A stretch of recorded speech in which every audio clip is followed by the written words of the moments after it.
Hello, historians. Today we are going to talk about the Harlem Renaissance.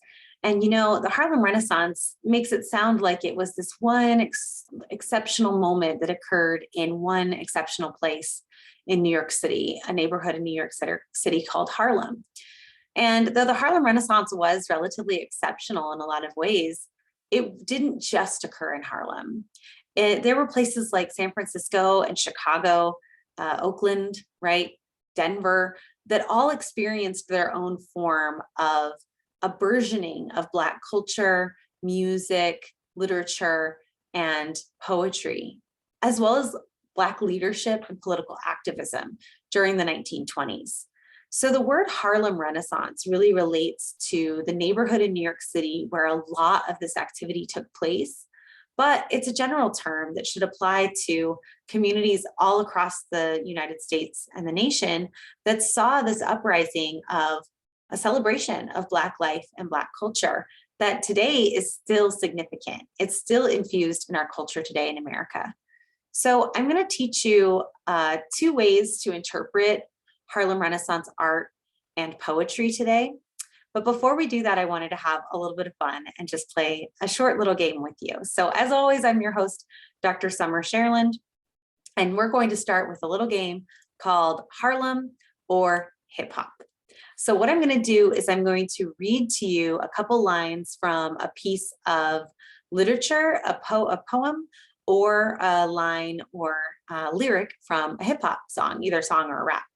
So I want you at home to guess if you think that this is from the Harlem Renaissance, circa the 1920s, or do you think it's from the hip hop movement, which could be any time from the 1970s until I put the 2020s, but honestly, hip hop has infused our daily culture and will continue to do so.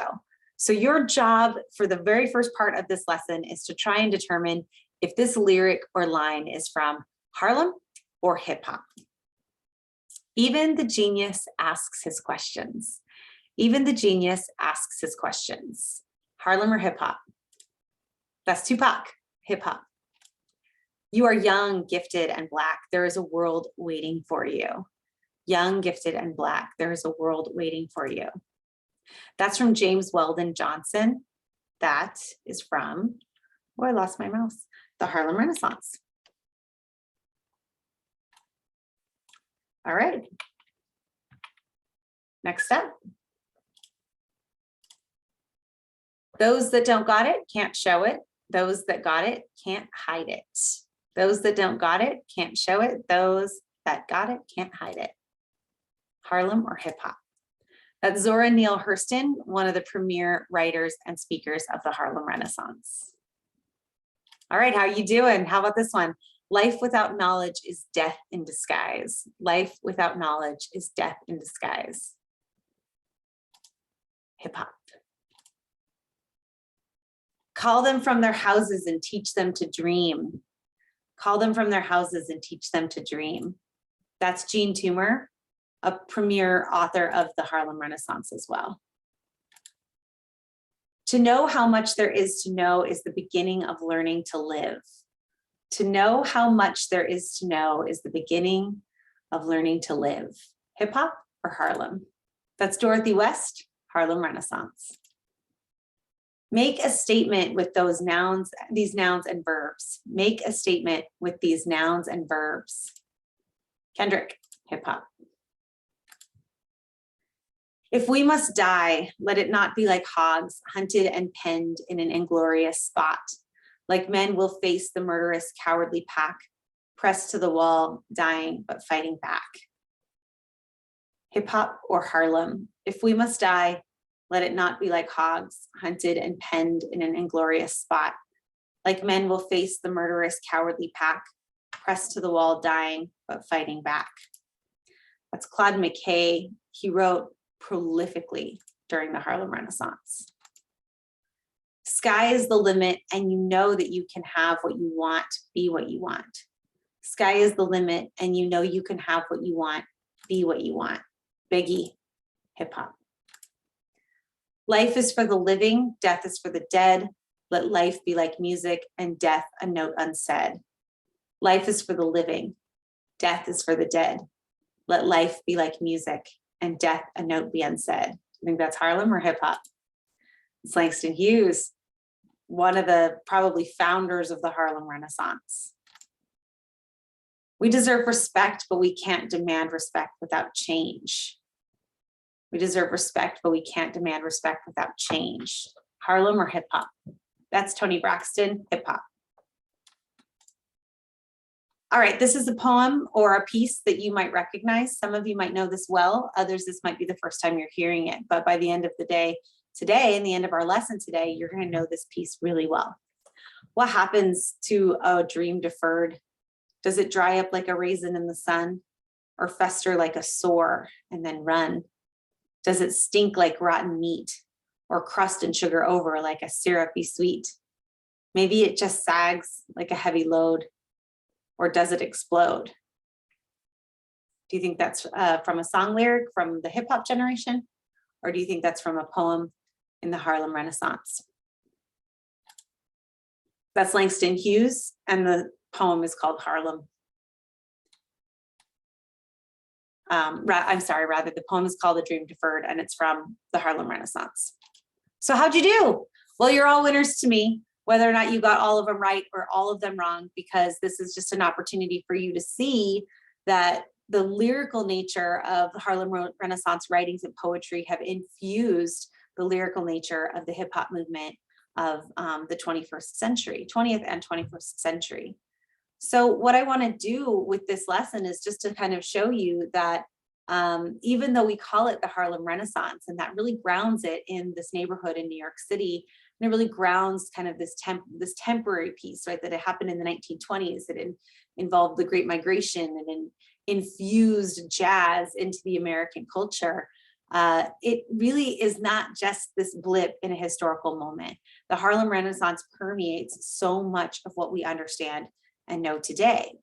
And so I wanted to engage you in an activity that will eventually contribute to the work you'll be doing this week. The first thing I'm going to have you do is analyze poetry. So I'm going to have you analyze poetry, and I'm going to have you analyze art this week. So you're going to start with poetry. How many of you out there like poetry? Like I like poetry, but it's not something I enjoy just like sitting down and reading. I would never just like open a book of poems and just like read that. That's not for me. But I do enjoy interpreting poetry, reading poetry from a historical perspective. And I'm going to teach you how to do that today in 6 steps. And we're going to use A Dream Deferred from Langston as our model. And then you're going to get a chance to do it on your own today or this week. So the very first thing you do is you read the poem out loud all the way through, and you do it twice. So you're actually going to read a poem out loud. It's not the same if you read it to yourself. You have to read it out loud because it helps you hear, your brain hears your voice speaking the words, and it helps you hear the message of the poem. So the very first thing you do is you read the poem out loud, and you do it twice. So I've already read this poem to you once. I'll read it to you again, and then I'll give you a brief moment to read it to yourself out loud on your own. What happens to a dream deferred? Does it dry up like a raisin in the sun, or fester like a sore and then run? Does it stink like rotten meat, or crust and sugar over like syrupy sweet? Maybe it just sags like a heavy load, or does it explode? Okay, now I'm going to be quiet, and I'm going to let you read this to yourself out loud.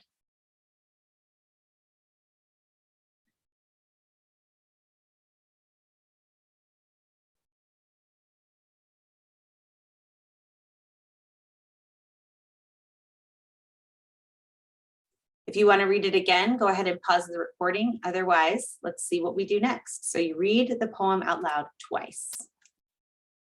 Then you look at the title. What is the title, and how does it relate to the piece? I misspoke earlier. I gave you the wrong name of the title. The title is Dream Deferred by Langston Hughes. So the title is Dream Deferred. You can see it down here at the bottom of your screen in kind of dark lettering.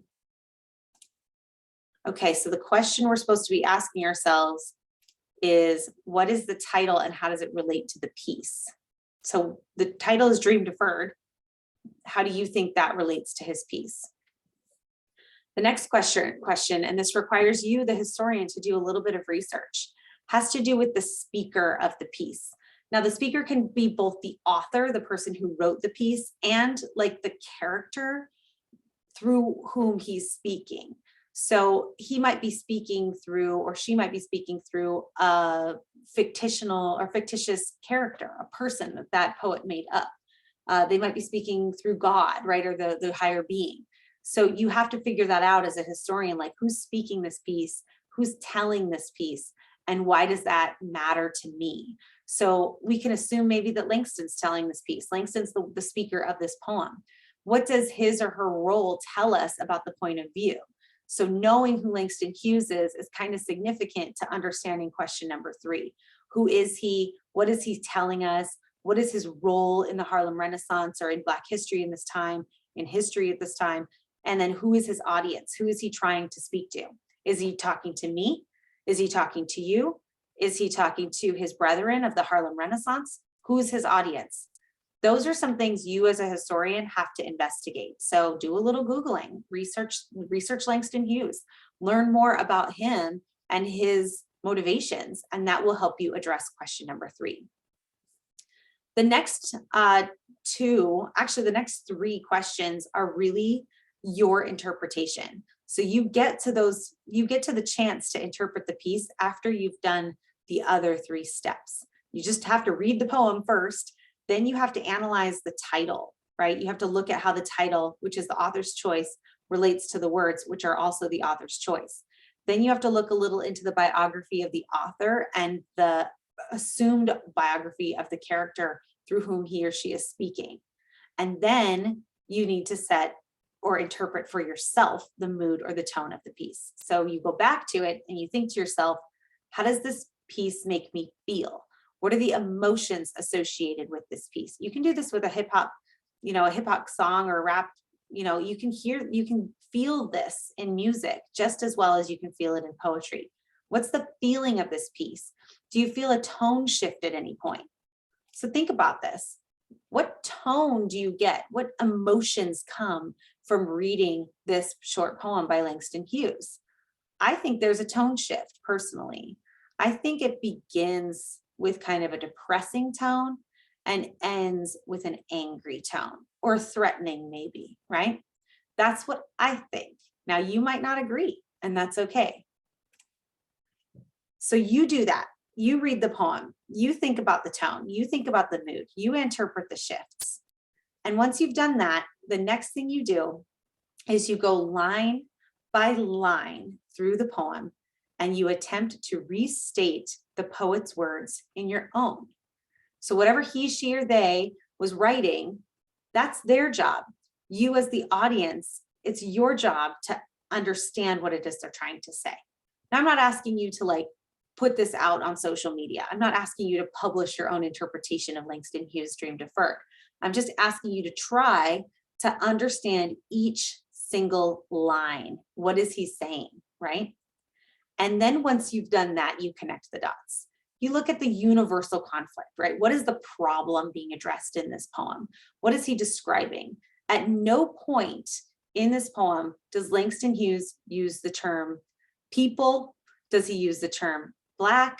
Does he use the term African American? Does he use the term slavery or freedom, right? He doesn't use those terms. But wouldn't you say that this poem is kind of about all of those things? How? Prove it, right? So you as the reader have to do this. This is your job to read these things and analyze them for yourself. So that's the first thing I'm having you do this week is analyzing poetry. And we've practiced with Langston, and I've intentionally kind of not walked you through those last pieces because it's really up to you. And then the next thing I want you to do is analyze art. So go ahead and pause the recording, do a little work on the poetry, and come back here when you're ready to talk art. All right, welcome back. Let's talk about analyzing art now that you've interpreted poetry. So I don't know how many of you out there like art. Maybe you're like, I don't like art, I don't get it. But for the most part, most people like art in one way or another. You might like music, you might like sculpture, you might like ceramics, you might like painting, drawing, right? Even if you don't do it yourself, you have an appreciation for art. And even if you don't like spend a ton of time in art museums, you're still engaging on a daily basis with artwork. If you're driving on the freeway or you're driving down Baseline Road and you see a billboard or you see a logo on a sticker on a car, you are interacting with graphic design, and graphic design is a form of art. And so with that, I want you to know that like, even when you're just watching a video on YouTube or on TikTok, you're engaging with the artistic process. So you're seeing art everywhere you go, whether or not you can recognize it. But what's really, really fun is knowing how to analyze art and interpret art from a historical perspective, because it gives you all the authority. It puts all the authority in you as the observer, as the historian, to understand and explain what a piece of art might represent. And I'm going to show you how to do it in 4 steps today. And then I'm going to ask you to do it for me this week with a piece of Harlem Renaissance art. The very first thing you're going to do when you've identified a piece of art that you want to analyze or interpret is you're going to describe the textual facts. Okay, you're not going to, it's so easy for us to look at a piece of artwork, a photograph, an image, a drawing, right? And immediately just say, I like it. I don't like it, right? That's the first thing we do. We're like, I could do that. Or that doesn't make any sense. I don't like that. Okay, you have to resist that urge. The very first thing to do before you say whether or not you like a piece of art is to describe the textual facts. What do you know for sure about this piece? Typically that's who is the author, what, and what is 2 things. What is the title of the piece and what is it made of? And when was it created? Those are the things that you should identify right away off the bat. Don't do anything else yet. Don't try to tell the story. Don't try to interpret what the artist is telling us. Just say who created it, what's it made of, what's the title, and when was it done? And I'm going to show you how you do that. So we're going to start with this piece. Whoops. This is Jacob Lawrence, the author, Jacob Lawrence. And the piece is called The Migration of the Negro, panel number 1, which gives me the impression that he probably did multiple panels, but we don't know that for sure right now. So the what is the title, The Migration of the Negro, panel number 1. The other thing I know that's what is that this is tempera on hardboard. That means that's the kind of paint he used. If you ever were to go into like a Michael's or Joann and you see those little plastic bottles of craft paint, that's tempera. It's kind of a chalky, dry paint. It's not oil, it's not watercolor, right? It's kind of thick and chalky. And it's done on hardboard, which means it's not canvas. It's either wood or some kind of particle board, something like that. And it was created in 1940 or 41. And I gave you a little bit of extra information that you don't really need, but it's part of our factual data. It's held at the Granger, and I found this picture on as a stock photo, essentially. So that's my who, Jacob Lawrence. My what, The Migration of the Negro, panel number 1, tempera on hardboard, and the when, 1940 to 1941. So it wasn't created in that finite time frame of the Harlem Renaissance, but it's in reference to the Harlem Renaissance, and we'll discover that in a moment. Okay, makes sense? Cool. Now you get to go to step 2. Just like we did with the poem, you're going to analyze the mood, the feeling, the sense you get. You're looking for the artistic technique. Again, not the story. You're trying to look for things like colors, shapes, lines, texture, light, sort of the mood, right? What's at the center of the piece and the feeling of the piece. Okay, so let's start easy. Let's just describe or identify colors. What colors do you see? All right, I see, and I'll annotate so that you can see what I'm looking at. I see lots of black. I see a little bit of kind of like a charcoaly grayish brown. Brown here, light blue up here. I see red, yellows, kind of a middle range blue. Okay, so those are the colors I see. The next thing is the light. Where's the light in this piece? Where does it appear? I think the most light is up here on the horizon at the like top third of the painting. Okay. Shading. There's not a ton of shading The figures are opaque, meaning they're kind of in block form. You don't see a lot of facial features. You don't see a lot of like shadow, right? You see more kind of abstract or abstract kind of forms. I believe, these are people. You can say that because you see people in the piece. We're not yet at the point of trying to decide what the people are doing. We're just kind of describing that they're people. It looks like there are some like gates. These are maybe gates. I see the word St. Louis, New York, and Chicago. Okay, what's the mood of this piece? What's the sense or the feeling that we're getting? I think this piece feels a little like I feel a sense of rush, a sense of urgency. I wouldn't call it joyful. I wouldn't call it angry. I wouldn't call it sad. Maybe I would kind of refer to it as like hopeful. Or I like that feeling of rush, like a crowd, but the crowd doesn't seem violent. The crowd doesn't seem angry or hostile. And they all seem to be kind of like together, but it's not in the sense of like a major football game where like the crowd is like the swell of one feeling, right? Like they still feel individual to me, even though they're in a crowd. So I would say the mood of this piece is neutral and hopeful.